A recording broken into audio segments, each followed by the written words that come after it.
ഇപ്പോൾ പറയാൻ പോകുന്നത് പ്രൊഡക്റ്റീവ് ഗ്രോത്തും വെജിറ്റേറ്റീവ് ഗ്രോത്തും തമ്മിലുള്ള വ്യത്യാസം എന്താണെന്നാണ്.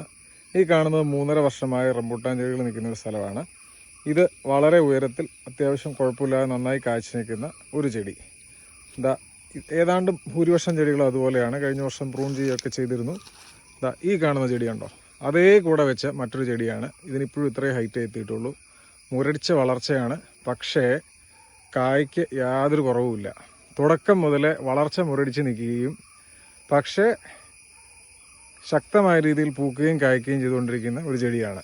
രണ്ടും ഒരേ വളപ്രയോഗം, ഒരേ തൈകൾ, ഒരേ ഇനം തൈകൾ ഒരുമിച്ച് നട്ടു, ഒരേ വെള്ളം കൊടുത്തു.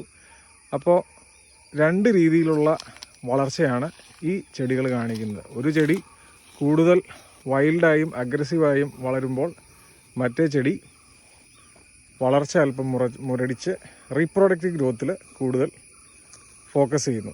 സത്യം പറഞ്ഞാൽ ഇത് ചെയ്യുന്നവരെ സംബന്ധിച്ച് വലിയ വളർച്ചയൊന്നും കിട്ടിയില്ലെങ്കിലും ആരോഗ്യമായി ചെടി നിൽക്കുകയും നല്ല രീതിയിൽ പ്രൊഡക്റ്റീവ് ഗ്രോത്ത് ഉണ്ടാവുകയും ചെയ്താൽ മെയിൻ്റനൻസും ഹാർവെസ്റ്റിങ്ങും വളരെ എളുപ്പമായിരിക്കും. ഇത് ആർട്ടിഫിഷ്യലി യാതൊന്നും ചെയ്തതല്ല, നാച്ചുറലി അങ്ങനെ വന്നതാണ്. ബാക്കി ചെടികളെല്ലാം തന്നെ നല്ല വലിപ്പം എത്തിയിട്ടുണ്ട്, 2 ആൾ പൊക്കത്തിലൊക്കെ എത്തിയിട്ടുണ്ട്. ഇതെല്ലാം 3.5 വർഷമാണ് പ്രായം.